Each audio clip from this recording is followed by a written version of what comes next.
കോട്ടയ്ക്കലിന്റെ പ്രാന്തപ്രദേശങ്ങളായ രണ്ടത്താണി, ചെറുശോല, സ്വാഗതമാട് പ്രദേശങ്ങളിൽ കൂടുതലായും മലപ്പുറം ജില്ലയിലെയും ഇതര ജില്ലകളിലെയും പ്രദേശങ്ങളിൽ അങ്ങിങ്ങായും വ്യാപിച്ചു കിടക്കുന്ന കാലടി കുടുംബം അത്തരത്തിൽ ആഴത്തിൽ വേരുള്ള ഒരു പ്രമുഖ കുടുംബമാണ്.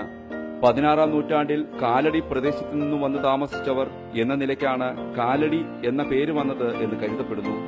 ആദ്യം വന്നത് ഒരാളാണെന്നും അതല്ല ഒന്നിൽ കൂടുതൽ ആളുകൾ ഉണ്ടെന്നും അഭിപ്രായപ്പെടുന്നു. ഇവരെ കൊണ്ടുവന്നത് കോട്ടയ്ക്കൽ കോവിലകമാണ്. ഇവർ വ്യത്യസ്ത പറമ്പുകളായ മുതുവിൽ, പടിഞ്ഞാറേക്കുണ്ട്, കോട്ടക്കുളം ചാലിൽ, ഏളംകുളം എന്നിവിടങ്ങളിൽ താമസിച്ചു. പിന്നീട് ഇവരിൽ നിന്ന് കുടുംബം പടർന്നു പന്തലിച്ചു. സമൂഹത്തിന്റെ നാനാതുറകളിലും വ്യത്യസ്തമായ വ്യക്തിമുദ്ര പതിപ്പിച്ചവർ ഈ കുടുംബത്തിൽ പിറവികൊണ്ടു.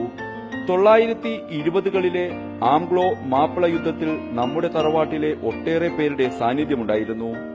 1921 ആഗസ്റ്റ് 20-ാം തീയതി വെള്ളപ്പട്ടാളം തിരൂരങ്ങാടി പള്ളി വളഞ്ഞു എന്ന വിവരം കോട്ടയ്ക്കൽ ചന്തയിൽ പടർന്നപ്പോൾ കയ്യിൽ കിട്ടിയ പണിയായുധങ്ങളുമായി തിരൂരങ്ങാടിയിലേക്ക് കുതിച്ച ധീരദേശാഭിമാനികളായ മാപ്പിളന്മാരുടെ കൂട്ടത്തിൽ ഒട്ടേറെ നമ്മുടെ ധീരരായ കുടുംബാംഗങ്ങളും ഉണ്ടായിരുന്നു.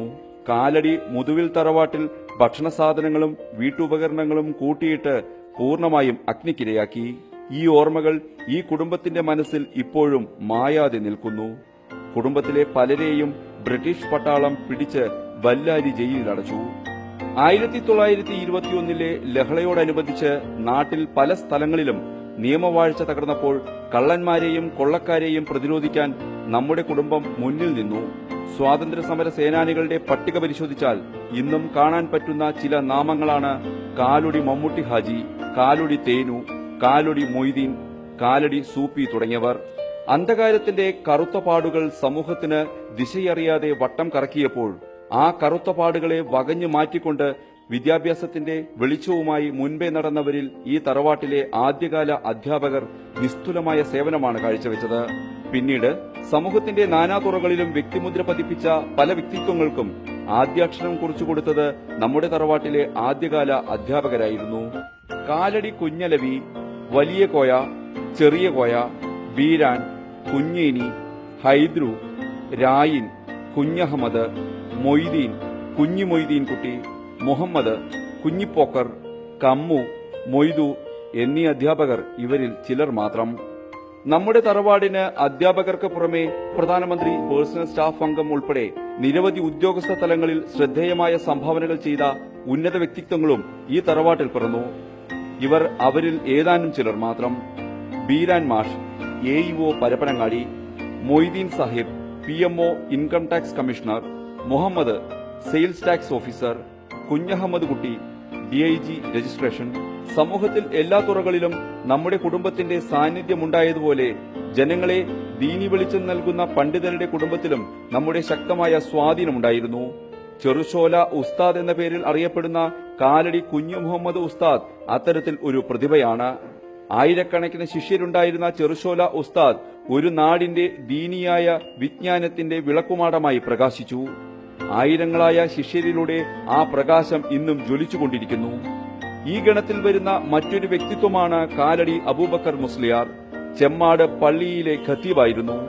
സമസ്തയുടെ പല ഉത്തരവാദിത്തങ്ങളും വഹിച്ച ഇദ്ദേഹം അറിവിന്റെ മഹാസാഗരമായിരുന്നു. ഒരു കാലഘട്ടത്തിൽ ആണുങ്ങളുടെ മതവിദ്യാഭ്യാസത്തിന് പല വഴികളും തുറന്നപ്പോൾ സ്ത്രീകളുടെ മതവിദ്യാഭ്യാസത്തിന് വഴികളൊന്നുമില്ലാതെ ഇരുട്ടിൽ തപ്പുകയായിരുന്നു. അങ്ങനെയുള്ള സമയത്താണ് ചെറുശോലയിൽ കാലടി ഹൈദ്രോസ് എന്നവരുടെ ഭാര്യ ഫാത്തിമയും കാലടി ഏന്തുട്ടി എന്നവരുടെ ഭാര്യ കുഞ്ഞിപ്പാത്തുമ്മു എന്നവരും സ്വന്തമായി വഴികൾ വെട്ടിത്തുറക്കുന്നത്. സ്ത്രീകൾക്ക് സ്വന്തമായ ഓത്തുപള്ളി തുറന്നുകൊണ്ട് അവർ മതവിജ്ഞാന രംഗത്ത് വ്യത്യസ്തമായ ഒരു പാത തുറന്നു. മതപ്രഭാഷണ രംഗത്ത് ഏറെ അറിയപ്പെടുന്ന കാലടി കുന്നുമ്മൽ ആലി മുസ്ലിയാർ ഈ തറവാട്ടിൽ പിറന്നവരായിരുന്നു. ഏറെ ദുരിതവും പ്രയാസങ്ങളും നിറഞ്ഞ യുദ്ധരംഗത്തും കാലടി കുടുംബാംഗങ്ങളുടെ സാന്നിധ്യമുണ്ടായിരുന്നു. കാലടി, കുഞ്ഞിപ്പോക്കർ, കുഞ്ഞേനി, കമ്മു എന്നിവർ 2ാം ലോക മഹായുദ്ധത്തിൽ സഖ്യസേനയുടെ കൂടെ ഫാസിസ്റ്റ് സഖ്യത്തിനെതിരെ യുദ്ധം ചെയ്തു. കൊൽക്കത്ത തീസിസിനു ശേഷം കമ്മ്യൂണിസ്റ്റ് വേട്ട ശക്തമാക്കിയപ്പോൾ രാജ്യത്തിന്റെ പല ഭാഗങ്ങളിലും അവർക്ക് ഒളിത്താവളമൊരുക്കി. അത്തരത്തിൽ ഒരു ഒളിത്താവളം സ്വാഗതമാട് കോട്ടക്കുളത്തും ഒരുക്കി. കാലടി സൂപ്പിക്കയുടെ വീട് ഒരു പ്രധാന ഒളിത്താവളമായിരുന്നു. EMS, AKG തുടങ്ങിയ പ്രമുഖർ ഇവിടെ ഒളിവിൽ കഴിഞ്ഞിട്ടുണ്ട്. കാലുടിയും കാലടിയും രേഖകളിൽ എഴുതി ചേർക്കുന്നിടത്ത് വന്ന പിഴവുകളാണെന്നാണ് അധികവും അറിയപ്പെടുന്നത്. കൂടെ ഒരു ധീരചരിത്രവുമുണ്ടെന്ന് എത്ര പേർക്കറിയാം? കുടുംബകാരണവന്മാരുമായും കാലുടി കുടുംബത്തിന്റെയും ചരിത്രമറിയാവുന്ന നായർ കുടുംബത്തിലെ കുഞ്ഞുമാനു നായരടക്കമുള്ള മുതിർന്ന വ്യക്തികളുമായും മൂസദ് കുടുംബത്തിലെ ഇന്നത്തെ പ്രതിനിധിയും നാരായണൻ മൂസദിന്റെ പേരമകനുമായ ഡോക്ടർ സി ദേവ് മൂസദുമായും ചരിത്രകാരൻ തിരൂരങ്ങാടി അഞ്ചക്കാടൻ വലിയാട്ട് മാപ്പുട്ടി ഹാജിയുമായും നടത്തിയ അഭിമുഖങ്ങളിൽ നിന്നാണ് ചരിത്രം സമർത്ഥിക്കുന്നത്. ബ്രിട്ടീഷ് ഇന്ത്യയിൽ അധികാരികൾ ഭരണം നടത്തിയിരുന്ന കാലത്ത് ചെറുശോല ദേശം ഭരിച്ചിരുന്നത് മൂസദ് കുടുംബമാണ്. കാലുടി കുഞ്ഞാവ ഹാജിയുടെ സ്ഥലങ്ങളിലാണ് അവരുടെ ഇല്ലം തലയുയർത്തി നിന്നിരുന്നത്. ഇല്ലം അവശേഷിപ്പുകളായി പുരുഷന്മാരുടെ കുളം മമ്മദ് ഹാജിയുടെയും സ്ത്രീകളുടെ കുളം ബീരാൻ ഹാജിയുടെയും സ്ഥലങ്ങളിലായി ഇന്നും പഴമയെ അറിയിച്ച് നിലകൊള്ളുന്നു. നാരായണ മൂസദിന്റെ ചെങ്കോൽ സമയത്ത് വെള്ളക്കാർ രണ്ടത്താണി ചന്തയിൽ വിളംബരം നടത്തി. അടുത്ത അവരുടെ കൊള്ളരുതായ്മ ചെറുശോല ഭാഗത്താണെന്ന്.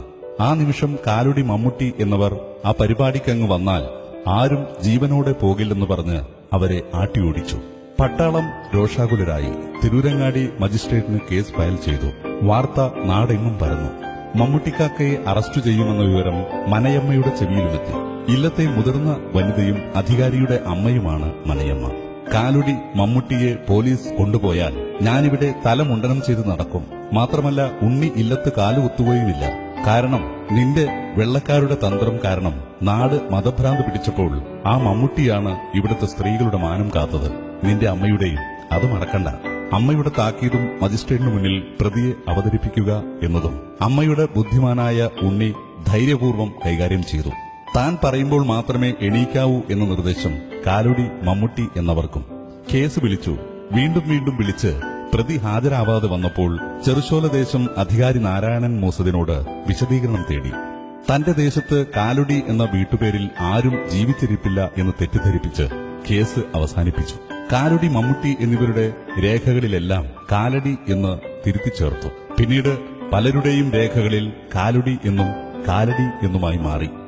2017 ഭാരത റിപ്പബ്ലിക് ദിനത്തിൽ കുടുംബാംഗങ്ങൾ കോട്ടയ്ക്കൽ പുത്തനത്താണിക്കു സമീപം അതിരുമട CB ഓഡിറ്റോറിയത്തിൽ ഒരുമിച്ചു കൂടുകയാണ്. കുടുംബങ്ങൾ ശിഥിലമായിക്കൊണ്ടിരിക്കുന്ന ഈ ആധുനിക യുഗത്തിൽ പരസ്പര സഹകരണത്തിന്റെയും സ്നേഹത്തിന്റെയും ഇന്നലെകളെ പുനഃസ്ഥാപിച്ചെടുക്കാൻ ഈ കൂട്ടായ്മയിലൂടെ സാധിക്കുമെന്ന് പറയേണ്ടതില്ലല്ലോ.